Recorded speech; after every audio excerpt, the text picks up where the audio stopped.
تم عباس کا بہت قریبی دوست تھے نا؟ میں نے اور عباس نے اپنی جوانی ایک ساتھ گزاری. صفین میں ہم دونوں ساتھ ساتھ لڑے. ایک ہی خیمے میں سوتے تھے اور آدھی آدھی رات تک گفتگو کیا کرتے تھے. عباس کی آرزو تھی کہ اتنا طاقتور ہو جائے کہ ذوالفقار علی کا وارث بن سکے. وہ مولا علی کی تنہائی کو پورے وجود کے ساتھ محسوس کرتا تھا. وہ اس مقام پر پہنچنا چاہتا تھا کہ جب مولا علی کے برابر میں کھڑا ہو جائے تو مولا علی کہیں اب مجھے لشکر کی ضرورت نہیں، عباس میرے لیے لشکر کے برابر ہے. ان دنوں ہم دونوں بچے تھے، کسی گنتی میں نہ تھے. عباس اس بات پر بہت ناراض تھا، بالآخر برداشت نہ کر سکا.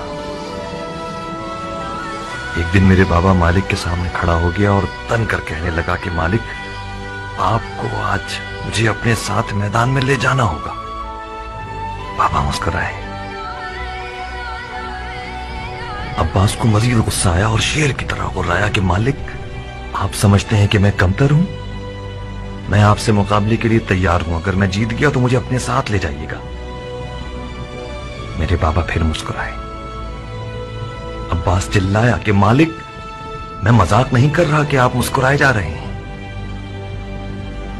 میرے بابا نے اپنی ہنسی روکی اور جواب دیا، عباس میری جان، میں جانتا ہوں کہ تم بہت اچھا لڑتے ہو، مگر تم قمر بنی ہاشم ہو. تمہیں صفین کی سیاہ راتوں پر چمکنا ہوگا تاکہ وہ چاندنی راتیں بن جائیں.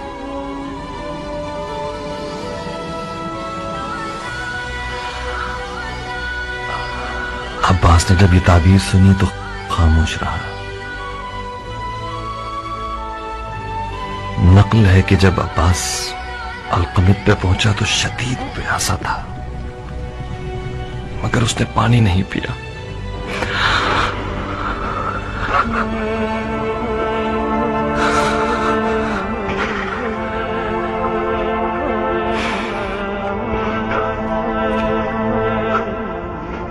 ایک رات عباس پسینے میں نہایا ہوا نیند سے گھبرا کے اٹھا، بار بار اپنے ہاتھوں کو اور مجھے دیکھتا تھا. میں نے پوچھا کوئی خواب دیکھ لیا؟ اس نے کہا ہاں. میں نے پوچھا کیا خواب دیکھا؟ ٹوٹتی ہوئی سانسوں میں مجھے جواب دیا، ابراہیم، میں نے خواب میں دیکھا کہ میرے ہاتھ نہیں ہیں، میرے ہاتھ کھو گئے تھے.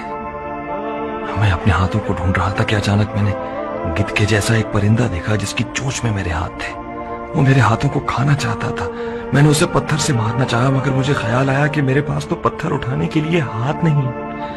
میں نے چلا کے کہا، وہ لاش خور، میرے ہاتھوں کو مت کھاؤ، وہ ہاتھ میرے ہیں. اچانک گدھ بولنے لگا، عباس، تم ان ہاتھوں کا کیا کرو گے جب تمہارے پاس اتنے پیارے پر ہیں؟ میں بھوکا ہوں، مجبور ہوں، میرے پر ٹوٹے ہوئے ہیں. تمہارے ہاتھ مجھے سیر کر دیں گے. تم اپنے ان خوبصورت پروں کے ساتھ پرواز کرو، جاؤ آسمان پہ اڑو.